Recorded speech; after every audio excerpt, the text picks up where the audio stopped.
তোমার মধ্যে কোনো বিদাত থাকবে না। এই হাদিসটা যদি তুমি পড়ো তোমার মধ্যে কোনো দ্বন্দ্ব থাকবে না। আল্লাহ রাসূল বলেন কুল্লু উম্মতি ইয়াদখুলুনাল জান্নাতা ইল্লা মান আবা। আল্লাহ রাসূল সাল্লাল্লাহু আলাইহি সাল্লাম বলেন আমার যত উম্মত আছে সবাই জান্নাতে যাবে। সুবহানাল্লাহ বলেন। সবাই কোথায় যাবে? জান্নাতে। কোথায় যাবে বলেন তো? আমাদের ঠিকানা কোথায়? আমাদের ঠিকানা কোথায়? আদম আলাইহিস সালাম কোথায় ছিল? আমাদের আদি পিতা আদম কোথায় ছিল বলেন? আমাদের মা হাওয়া কোথায় ছিল? জান্নাতে। আমাদের ঠিকানা কোথায়? আল্লাহ রাসূল বলেন কুল্লু উম্মতি ইয়াদখুলুনাল জান্নাতা ইল্লা মান আবা। আল্লাহ রাসূল বলেন দুনিয়ার মানুষরা আমার যত উম্মত আছে সবাই জান্নাতে যাবে, কিন্তু যারা আবা তারা জান্নাতে যাবে না। আল্লাহ রাসূলকে বলেন ইল্লা মান আবা। আবা কারা? আল্লাহ রাসূল বলেন মান আতানি, তারা আমার অনুসরণ করে। মান আতানি দাখালাল জান্নাহ, যারা আমার অনুসরণ করে আমার আল্লাহ যা দিয়েছেন তা মানবে, রাসূল হাদিসে বলেছে তা মানবে। আমার পীর মানি না, আমার অন্য কিছু মানি না, আল্লাহর হুকুম মানবো, আল্লাহ রাসূলের তরিকা মানবো। যদি কোরআনে না থাকে, যদি আল্লাহ রাসূলের হাদিসে না থাকে, এটা আমি মানবো না। আল্লাহ রাসূল বলতেছেন মান আতানি দাখালাল জান্নাহ, যে আমাকে মানবে সে যাবে জান্নাতে। কোথায়? যারা রাসূলকে মানবে তারা কোথায় যাবে? যারা রাসূলকে মানবে তারা কোথায় যাবে? যারা রাসূলের বিরুদ্ধে কথা বলবে, যারা কোরআন হাদিসের বিরুদ্ধে কথা বলবে, আমার বাবা হোক, আমার মা হোক, আমার সন্তান হোক, আমার পীর হোক, আমার রাষ্ট্রের ক্ষমতার দলপতি হোক, আমার এমপিকার প্রধানমন্ত্রী হোক, আমি মানি না। আমি মানবো একমাত্র আল্লাহ রাসূলকে। ঠিক না বেঠিক? আমরা মানবো কাকে? আমরা মানবো কাকে?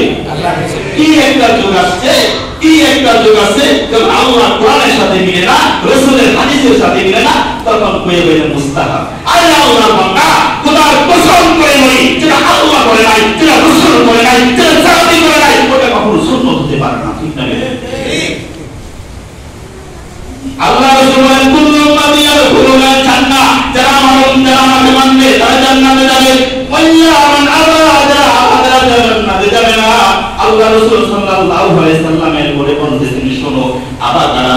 আল্লাহ রাসূল বলেন ওমান আসানি ফাকাদ আবা, যারা আমাকে মানবে না, আমার কথা মানবে না, আল্লাহর কোরআনের কথা মানবে না, আমার তরিকা অনুযায়ী চলবে না, তারাই হলো আবা, আর তারা কখনো আল্লাহর জান্নাতে যাবে না।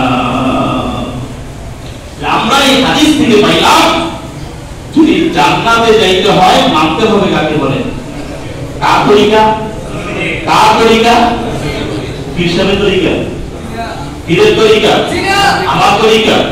কোন দলের নেতার তরিকা? না কোন মানুষের তরিকা? কার তরিকা? এই কথা বলেন কার তরিকা? এই কথা বললে তো খারাপ হয়ে যায়। যাই হোক, এই কথা যেটা আল্লাহর হুকুম, আমরা এই হাদিসটা থেকে উপনীত হইলাম যে আমরা মানব কার তরিকা? যারা আল্লাহ রাসূলের তরিকা মানবে তারা কি হবে? জান্নাতি। যারা কি হবে?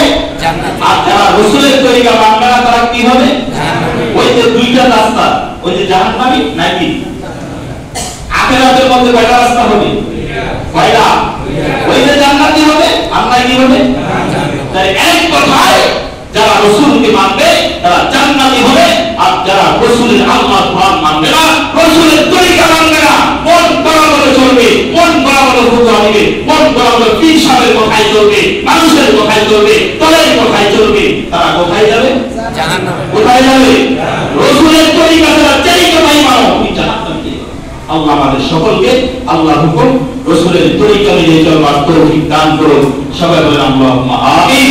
যারা সুন্নাত পড়েন